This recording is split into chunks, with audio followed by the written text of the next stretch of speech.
Hagamos el repaso del cierre del día. Estaba mirando los precios del mercado y para cerrar el mercado de Balance Capital, Nicolás Borra, analista de mercado. Nico, ¿cómo estás? ¿Cómo estás, Santi? Sí, la verdad una jornada bastante positiva, ¿no?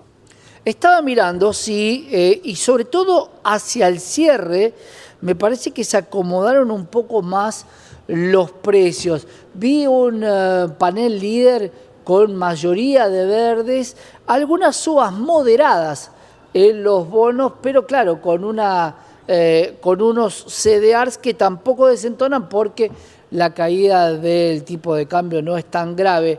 ¿Cómo viste las acciones líderes, sobre todo las tres primeras?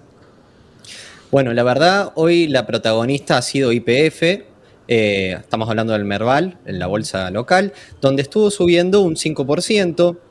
Otra también que resaltó mucho fue Transener, es una acción que venía muy retrasada en cuanto a su precio de mercado y su valoración como empresa y Ujú. perspectivas a futuro. Y también acompañaron las energéticas en general, todo lo que son las transportadoras, etc. Bueno, ¿qué pasó con los bonos? Porque, Nico, vemos que el riesgo país sigue en esta lucha por debajo de los 1000, pero vamos entre algunos vaivenes de romper los 800 y hoy está en torno a los 955. ¿Qué pasó con la deuda soberana? Bueno, como veníamos diciendo, había un tira y afloje con la perspectiva de cuándo se iba a terminar la primera etapa del blanqueo. Nos topamos con una noticia fugaz, que era una prórroga del mismo, pero vemos que el volumen no es ni parecido a cuando largó el blanqueo. No, Entonces esto lo sí. vemos en los bonos. Y además creo yo que ha sido bastante generoso el rally y hay un armado de carteras, porque también la baja de tasas de los instrumentos de renta fija, si bien no son lo mismo que los soberanos, tiene que ver en la perspectiva del inversor que ahora, para tener mejores rendimientos, uno va a tener que ser más sofisticado o tomar más riesgo, como irse a renta variable.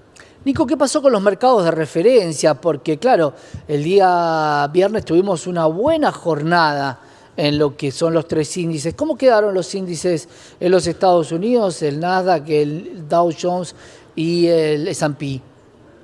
Bueno, la verdad que los índices hoy estuvieron planos, incluso cotizando a 0%, ni para arriba ni para abajo, tanto para el S&P como el Nasdaq y el Dow.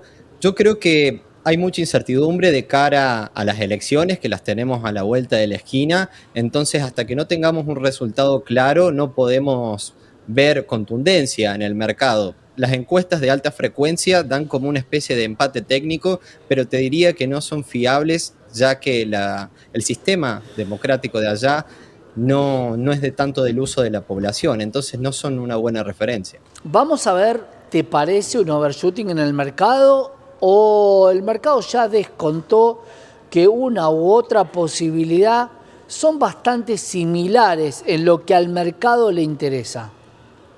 Bueno, en cuanto al mercado local, yo creo que no vamos a tener una fuerte repercusión, ya que creo que el 90% de los drivers son locales, de lo que estamos viendo de nuestro Claro. mercado. Ya hablando, claro, ya hablando del internacional, yo te diría que hay inversores conocidos que se están tornando líquidos. Entonces es posible que tengamos una sorpresa. Uno de ellos es Warren Buffett, que estuvo liquidando posiciones muy fuertes en Apple y su nivel de liquidez ha crecido en récord. Entonces yo creo que sí podemos tener una sorpresa en el mercado americano. Tenés razón cuando decís que las dos opciones no son tan distintas porque históricamente los demócratas siempre te hacen subir el mercado porque son quienes expanden más lo que sería la política monetaria, lo cual es bueno para el mercado. Pero ¿qué pasa? El impedimento de los datos macro de Estados Unidos hacen que ese accionar esté un poco limitado en cuanto a los demócratas. Y por el otro lado tenés un conservador que lo que hace es ser más restrictivo en cuanto a sus políticas. Entonces ahí hay una similitud.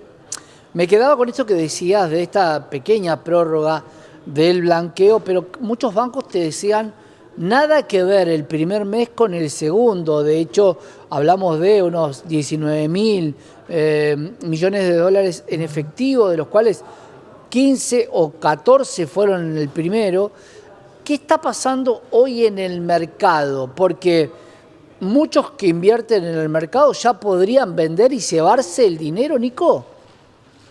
Sí, la verdad que sí, uno ya puede optar por llevarse el dinero, pero es cierto que el volumen está siendo bajo. Yo no sé si es una falencia en la comunicación de las prórrogas, porque la Ujú. verdad muchos nos enteramos porque estamos muy inside, pero al resto de la gente no le llega mucho. Creo que puede ir por ahí y también porque ya se ha blanqueado bastante y otros prefieren tener los dólares físicos para liquidar y afrontar deudas del día a día. Entonces por ahí no lo están volcando en el sistema. En cuanto a la confianza de los activos, creo que sí hay mayor confianza, sobre todo en los bonos y en las obligaciones negociables. Como positivo empezamos a ver que las obligaciones negociables empiezan a descomprimir y acomodarse, lo cual nos empieza a dar oportunidad de tomar posiciones. Pero como decía al principio, yo creo que ahora el inversor, para tener rendimientos más interesantes, va a tener que hacer una cartera más sofisticada y apostar a tener un poco más de riesgo. Nico, muchas veces como asesores financieros basábamos un número para el mercado local en dólares que está muy cercano a lo que en algún momento en el 2017 había tocado, luego retrocedió. Y estamos hablando de los 1.700 dólares para el índice Merval. Hoy estamos registrando 1.627. ¿Será un punto de resistencia esos 1.700 dólares para el índice Merval en dólares? Yo creo que el contexto es totalmente diferente al de aquella época. Creo que incluso va a superar ese máximo que tocó en 2017, 2018, antes de la gran caída. ¿Por qué? Porque como te decía, ahora el inversor va a tener que ir a renta variable buscando mejores rendimientos, ya que la renta fija está muy deprimida en Claro. cuanto a rendimientos, más con la baja de tasa que tuvimos. Y por el otro lado, lo que impulsa el RIGI creo que va a revalorizar las empresas realmente, no solo en el mercado de capitales, sino en la realidad. Y eso se va a ver impactado, obviamente. Cuando hablamos del sector de cripto, también vemos que hay una baja en el Bitcoin. ¿Qué está pasando con los fondos de inversión? Hoy, por ahora, no se pueden invertir desde la Argentina. El famoso CDR del ETF nunca llegó. Bueno, ese es uno, otro que jamás tuvimos fue el del oro, que son lo que más te piden los inversores. Yo creo que de cara a la salida del cepo vamos a tener más posibilidad de acceder a ese tipo de instrumentos. Había, en el gobierno anterior se decía incluso que no liberaban todos esos ETF porque eran como impulsos hacia ir hacia el dólar y despreciar el peso. Yo creo que está muy alejado de eso y que el mercado va a tener que tender a abrirse. En el Bitcoin tuvimos una especie de mini rally la semana pasada, pero creo que también va de la mano con el oro, que también viene subiendo, y la razón central de esto es un dólar que está perdiendo fuerza por los datos macro que estábamos diciendo del gobierno de Estados Unidos, ¿no? Ahí estábamos viendo el panel líder. ¿Qué pasa con Mirgor, que es la única que baja en el día de hoy? Bueno, estamos teniendo noticias todo el tiempo de apertura de importaciones en todos los sectores. Yo creo que está a la vuelta de la esquina una apertura de importaciones de la tecnología. Estamos viendo precios que aún están muy alejados de lo que es la realidad del mundo en cuanto a comunicación, como celulares, computadoras, y esto le impactaría muchísimo a los contratos de esta empresa, ¿no? Sin duda, Nico, para cerrar, ¿cómo quedó entonces la suba del Merval del día de hoy? Entendiendo que con un 5% de suba de IPF por lo menos debemos estar en un 2% de suba. ¿Cuánto registró el Merval el día de hoy?